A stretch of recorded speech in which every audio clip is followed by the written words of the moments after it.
Alice with Empowered Moon Astrology. I am here today to talk to you about what the Age of Aquarius really means, because we've been hearing this and we're in an epic month for planetary transits and change.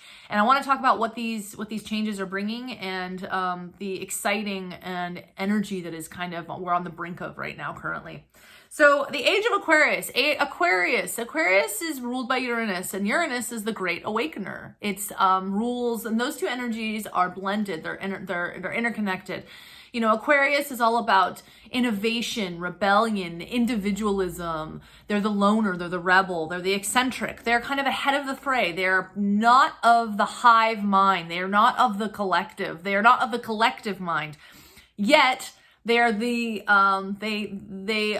actually kind of bringing humanity forward because they are so innovative. They're kind of stretching our capacity. Aquarius rules technology. So obviously where we are at this point in time with this huge Saturn Pluto conjunction that has happened, that has kind of dissolved all of these structures that were these old school patriarchal hierarchical structures that were kind of delineated by this triangle with one thing at the top, right? Which forced us all into these systems where we were kind of, under the foot of something else, literally. Our necks were, held by some sort of authority. And with Aquarius, we're breaking free of all that. We're breaking free of all that. This is really a deep time of great empowerment for the individual. This is a time when we can make our own businesses, work from home, use technology, this is a time of, opening as our systems have collapsed and are in the midst of collapsing. There's a rebirth happening, and this Age of Aquarius that is happening on the Saturn-Pluto conjunction on the 21st of December 2020 is going to be at 0 degrees Aquarius, and this is the true dawning. This is the true ushering of the Age of Aquarius, because there really isn't more potent, because a lot of astrologers have said, oh yeah, there's, the Aquarian age could begin in this time and this time. Nobody really has an exact date,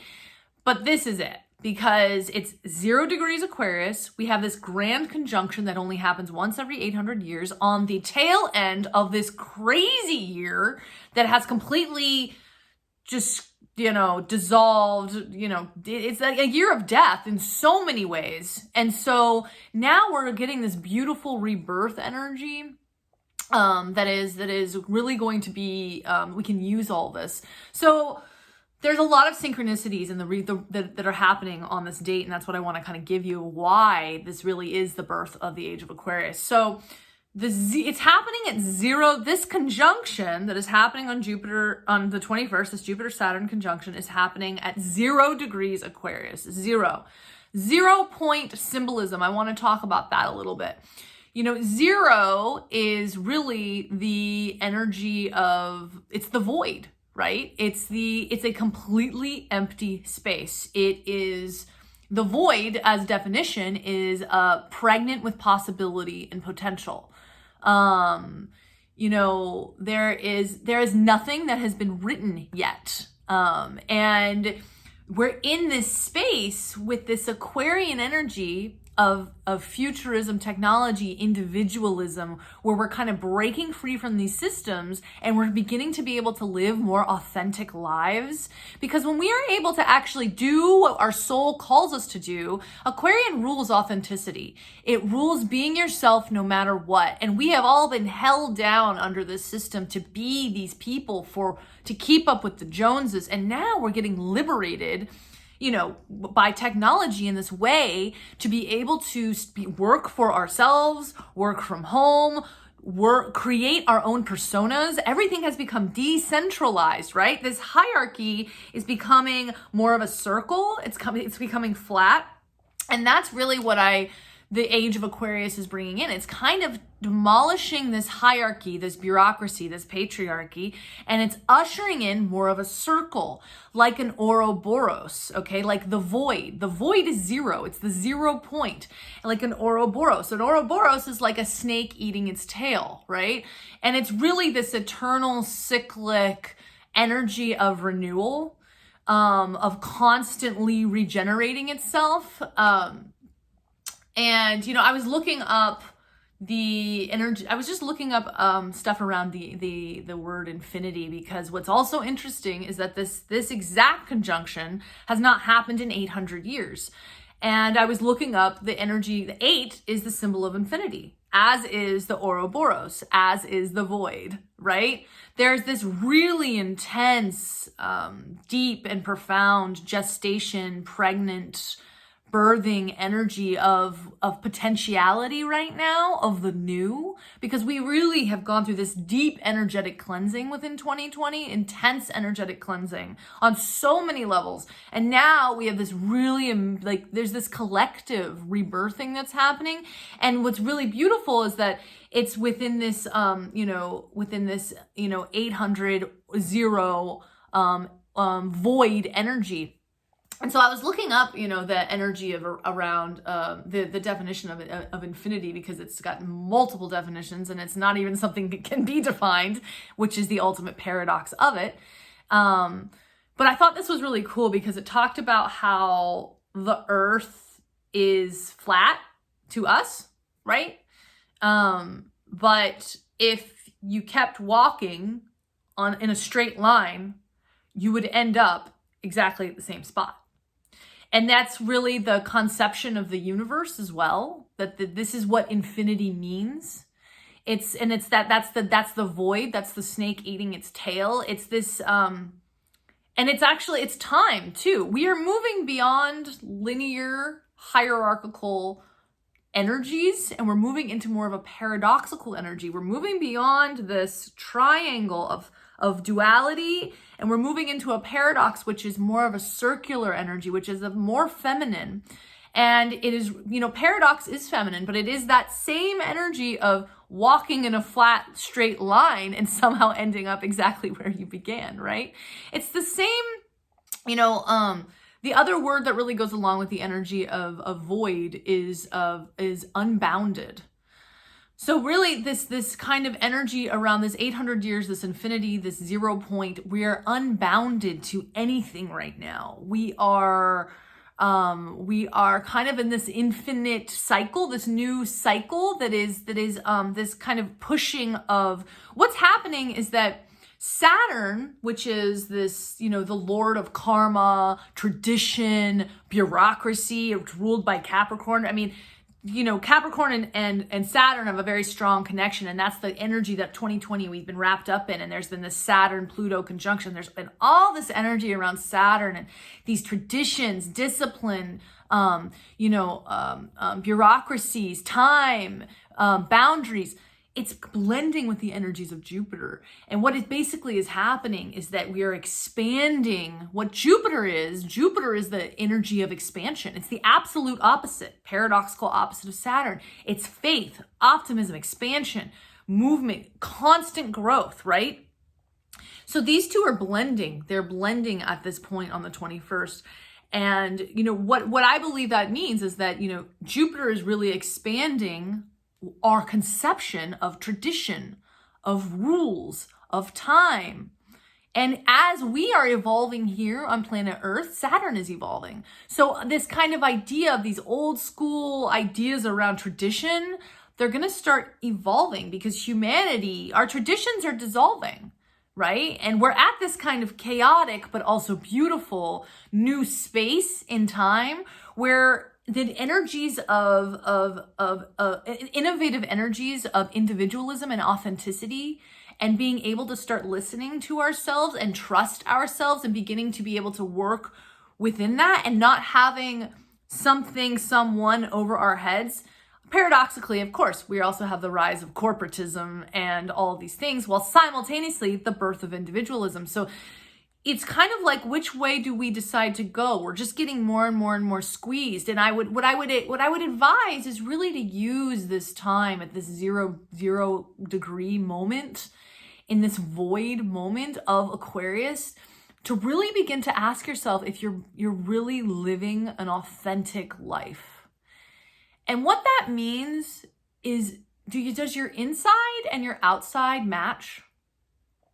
Are you in tune with what you feel, with what you believe, with your values, with your integrity? Is that matching the external life that you are living? And if it's not, this is the time to really allow that to dissolve and allow for the new to come in. The other thing that's happening, which is just, there's so many synchronicities.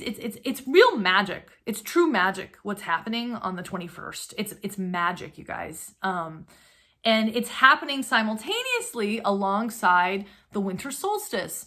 The winter solstice is on the 21st, and that is that's the other void. It's the darkest time of the year. It's the deepest part of our own shadow. It's yin. It's where we have the deepest, most profound inward regeneration, right? And it's our deepest internal time. And it's the peak of darkness. And this is really the clearest we can get with what is hidden within ourselves and how to transmute it and how to shift it. So we're at this intense rebirthing edge. And what we can do is we can use this darkness, this void, to kind of really go within ourselves and see where is there still things that need to be addressed, cleaned out, looked at. Our shadow, the things that we have been avoiding within the self, the reactions that we have about things that are unwarranted, that don't make sense, that come from a deep internal wounding that we haven't figured out how to fully deal with, that is keeping us from living our full authentic truth and our full authentic selves. All of these things, this is the time to reconcile. This is the time to go inward. We are entering an era of paradox, of renewal. And, at this peak of the darkness on the winter solstice is really the rebirth of the light. The next day, we have a rebirth of the light.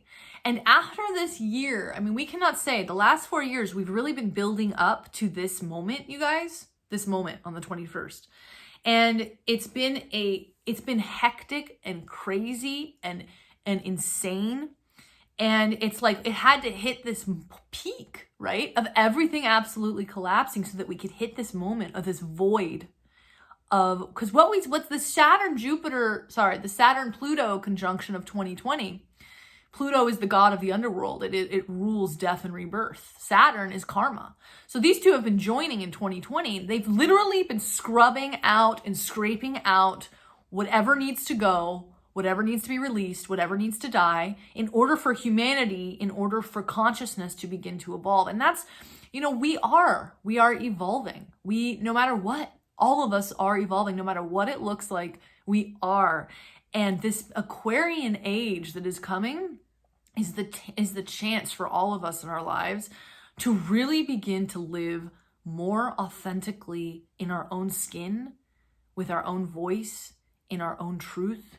And that means tuning into when you have intuitive hits about things, what feels right to you, because the paradox, the Ouroboros, the void, it's the feminine, it's the zero, right? It's not linear, it's paradoxical, which is, the nature of all reality, and what that means is that we're kind of moving into a space of, that's also a space of emotion beyond rationality, where magic resides, where we can begin to feel within ourselves what direction our life needs to take, even if it may not rationally make sense. Because the rationality we've all been trained into is trained into a system that is now collapsed. So that rationality for that system has collapsed.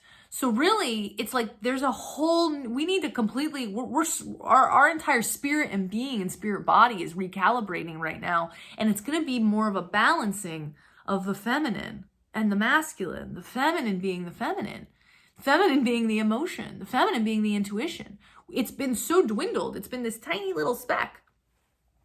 And now it's starting to rise. And what that means, the feminine assists us in living more authentically. The feminine is our emotion. It's our intuition. Our intuition is what guides us. beyond a rational stance. You know, this has been the truth of my own life. And I say this and I do this because this has been the truth of my own life, because this has been my higher calling, is to do this. And slowly things they're expanding for me. They're starting to really expand, and I feel it, and I feel it happening, and I feel it emerging, and I feel deep in my bones that I'm on the right path and I'm doing the right thing. And there is a space within us all that has that clarity. And now in this age of Aquarius, where we're able to be more of our own individuals, where we're able to actually depart from the hive mind in whatever way that means, and begin to kind of walk our own path, beating by the beat of our own drum, and which means listening to our own internal truth. What that means is that we're aligning with our highest self, and we're aligning with our highest potential, which the potential is the 0 point symbolism. It is the void. It's the darkness, pregnant with possibility, pregnant with possibility. So this is really the time within the self to get really clear. You know, this is what the Age of Aquarius means. This time in particular is a great time to get clear. But if you ever are watching this video, any time is a time to get clear. Start getting clear and really, really, really honest with whether or not the life you are living is a life that reflects who you really are. And if you don't feel like it is, but you don't know who you really are, I got all kinds of resources for you to figure that out. So contact me, okay? info@chaseboutique.com. Yeah, those are my main thoughts about the Age of Aquarius. We're moving into an age of paradox. We're moving into an age of the feminine. We're moving into an age of individualism, beyond the hive, tribe, mind, and into authentic being, because the truth is that humanity only elevates when we as individuals are living more authentic lives. And in its highest, Aquarius is really about the consciousness of the whole, but it has to be worked on individually. We have to be, if we're living our authentic lives and we're living our own truth and we're in alignment with that, we're not going to be projecting all this darkness and spewing all this crap onto each other. We're going to be happier. We're going to be more fulfilled. And humanity as a whole will rise. And there'll be a lot less strife in the world. And this is the truth. This is really kind of the deepest truth. And this is why it's up to us as individuals to do this work. To develop ourselves, to develop our path, to develop our higher calling, to feel in alignment with that. And to develop our spiritual power and our spiritual grounding. All right. I hope this helped. I hope this gave you some good information. And I love you all, and contact me if you have any questions, and have a wonderful Christmas and New Year.